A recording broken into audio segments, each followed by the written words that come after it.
Now, over on Capitol Hill, lawmakers passed legislation today that its supporters say will help the U.S. jobs picture. The House of Representatives approved a measure offering tax cuts, loans, and renewed stimulus for small business.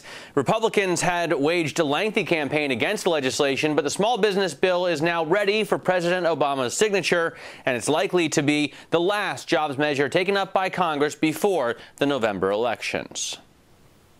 Let's turn now to our interview with former President Bill Clinton. He told our Al Hunt that improving conditions for women is one of the main focuses of the Clinton Global Initiative this year, and it's easy to see why. Women account for 2/3 of all the people in the world who can't read or write, and girls make up more than half of all children who don't attend school. These are just some of the problems Clinton says he's working hard to fix. We're trying to mobilize both international businesses and local activists all over the world. Number one, to get all the girls in school. Number two, to give all young women access to the labor market and access to things like microcredit to start their own businesses. And then to make sure they are full participants in the political life of the country so we don't have to read about potential stonings and all these horrible stories that we've seen in the press lately. It's clear that in every culture, without regard to region of the world or religion or ethnicity, once you put all the girls in school, give all the young women access to the labor market, the economy grows and the modernization of the country takes hold. It might surprise a lot of your listeners to know, for example, now that there are more women than men in higher education in Saudi Arabia. Really? Yeah. And there's a coeducational institution for the first time in Saudi Arabia that the king established in his own name.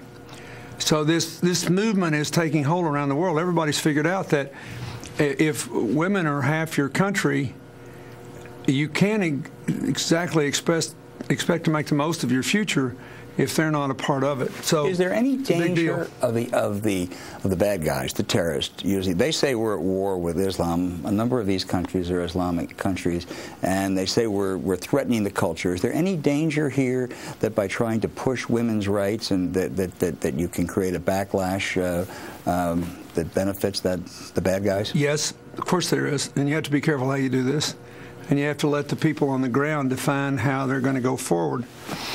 But there's also a much greater chance that you're pushing back their appeal. Mm-hmm. Look at Bahrain.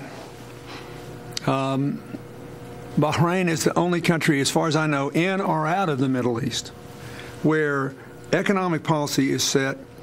This Bloomberg network, you should love this. Economic policy is set by a commission that's half government, half private sector, where women are fully represented, and they're lodestar every single year is where they rank in the World Bank's list of business-friendly countries.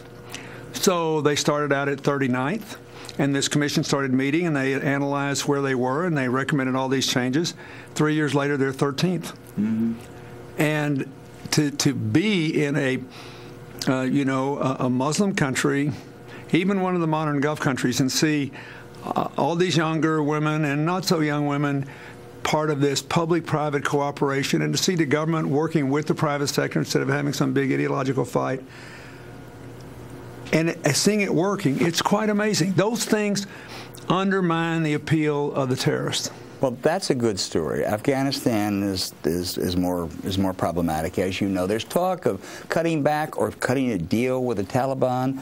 Would it worry you that would be at the price of sending women back to the dark ages in Afghanistan? It would. Sure it would.